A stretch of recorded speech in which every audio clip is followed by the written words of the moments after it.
So I want to talk about the premiere.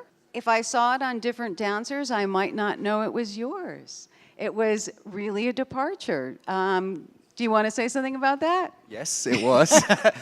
Deliberately so. I think that we tried to make something that was different, and I've not worked in point shoes before. I've been a very point shoe orientated person. I've done a few flat shoe things, but I thought before I turned 50, I need to throw those shoes away and dive in, and we went into this piece with the idea of trying something different. I'm wondering how, I know you had to on your bucket list to work with David Lang's music. Did you choose the three pieces and then conceive of these three pas, or how did it come together? Yes. I'd been asked to do a commission for San Francisco Ballet, and I thought I would try to find something that was a very different kind of music, and I found the lying, cheating, and stealing piece first. Love the title. Love the title. Yep. And it felt real. It felt like something I felt, and I love the music and the percussion, and so that I got first. And then I found that piece and that is just extraordinary music. So beautiful. And then I searched for a third piece, which was finally the Gravity, which is the piece that Chris and Jessica do. And I felt like actually there was a huge vocabulary of music I could have kept going with. It could be a bigger ballet or an evening ballet. But I thought these three things were diverse and sort of within the same world. So the first part of deux is meant to really are the real characters of what we're talking about, and here are these two people, and I picked people that are very sympathetic and warm, nice people, and then made them yell at each other because I thought that was kind of hard to watch. And not unlike in, I'm going to jump around with my film references, but Psycho by Hitchcock, killing off Janet Leigh in that first 10 minutes was really so disturbing, and then the film. So that's what we kind of did. So take two really nice people who have a lot of warmth and sympathy and make them yell at each other, and it felt real and hard. And then the second piece was the violence and the lies and the end of their relationship and the turbulence. And then the last movement is the memory of the person that you loved, that you love them and you fell out of love with them, and that's sad. And Nozomi is that person at the end who's really, I don't feel like in the first part of deux I picked which one you want to care about. That's independent. And in the last movement, it's definitely the lady that is feeling the loss, and my beloved, and the burial of that feeling and that emotion, and the slipping away of each of these things that you loved about the person, and yeah. So I want to talk to you two. What was your backstory? I'm just as far as our pilot. Yeah. From the start, I think Stanton really wanted it to be real, and he wanted the emotions to be raw and to be on edge. I mean, as a practicing technique, he did have us screaming at each other with actual voice. Oh, really? Yeah, and when you're 6 inches from each other's face, it takes your breath away a little bit, and I think that's the reaction that he wanted. So we were trying to emulate that much power. And it's hard to do, right? I mean, I thought Chris struggled yelling at Jessica more than Jessica yelling at Chris, because it's hard to be ending. Yeah. So Christopher, what was it like for you? What was the process like? I mean, like Jessica said, it's very, very real, and just, I mean, I love these types of processes where, you know, Stanton comes in and says, this is my vision. I have this image of Jessica hanging upside down by one leg, and can you do that? So you're like, okay, let's do it, let's make it work. So, I mean, I personally, I live for these type of experiences where it's kind of you get to be a part of the growth and the process of the piece, and then that way you get to put yourself into it as a character, as a person, as a dancer, and you feel that connection with it then throughout the whole piece. So I mean, it's been an amazing process coming up. So Stanton, you mentioned that the piece, when I interviewed you a while ago about this, that it was, you said, slightly pedestrian. It's hard to imagine that these two people could ever be pedestrian. But you do walk. You do some walking. I do, and I think that was the reasoning that he wanted me in the heels, is because it gave me a different stance, a different way of having weight in my legs, which I then had to transfer into partnering and balancing, and it was a learning process for sure.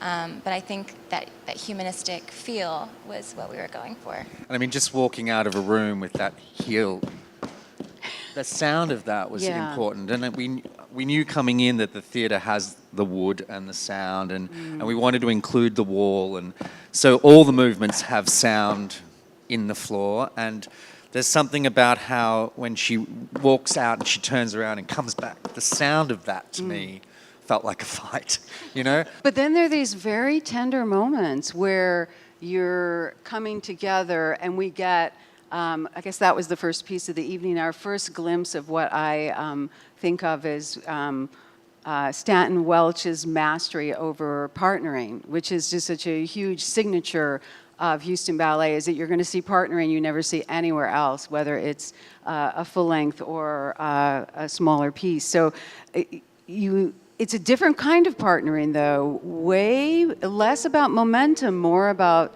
sculpture and trust. So you two have done a lot of Stanton. You're Stantonologists.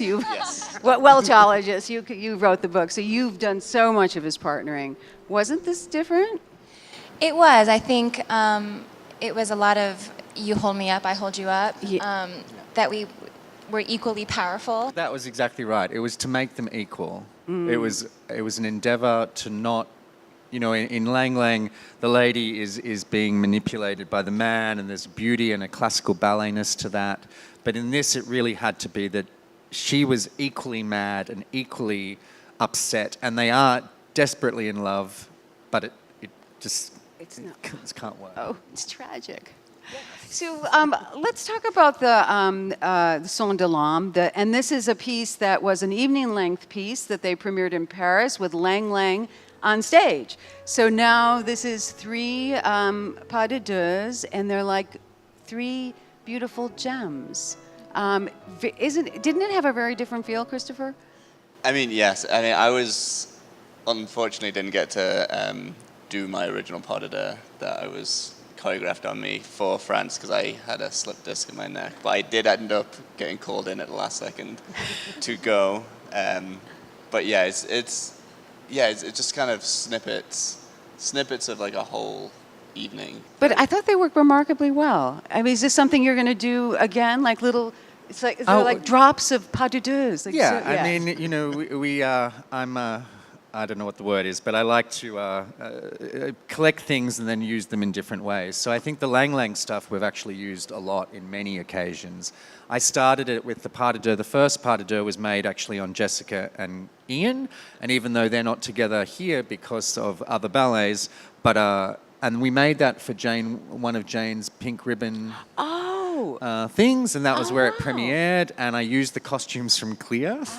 And then it slowly built from there. And initially Lang Lang had asked if I would bring couples from different companies around the world together to make sort of a gala piece, and I really insisted on only using the dancers from Houston Ballet, and then we went from 8 to 16 and then 18, and we kept pushing and pushing and pushing. And they kept going with us, and then the experience with Lang Lang was extraordinary, I think. It really was. Here is a genius of music who is a savant in some ways, and would stare at them like this. He had no music on the piano. He memorized the whole 2 hours of Chopin, and the intensity between the dancer and the pianist was extraordinary.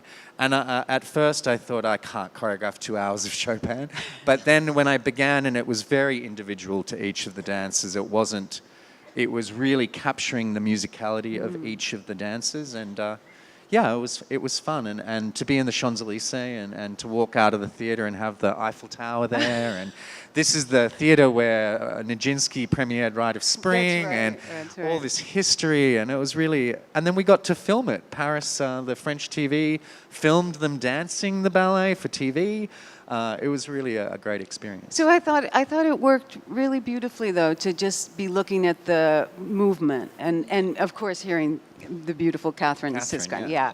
And I almost looked at the partnering differently after seeing Just more. I was more sensitive to how weight transfers, and I mean, I found like I was really, instead of looking at the chemistry between the dancers and Lang Lang, it was about the chemistry of those two. And Lang Lang is remarkably hard.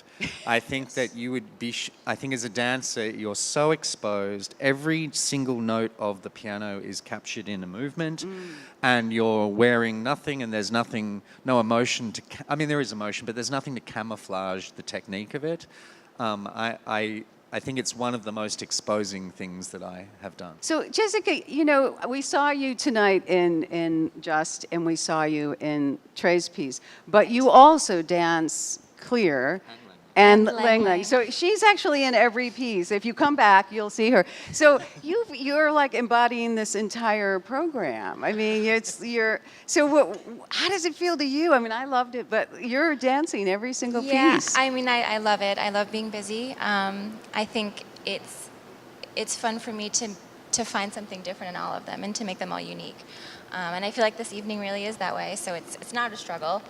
And they all are challenging in different ways and are fulfilling in different ways. I mean, Jess is the queen of the mixed rep programs. So often she's in all of those things, and I think that goes to show the versatility and the Meryl Streepiness of the altering from one type of thing to another.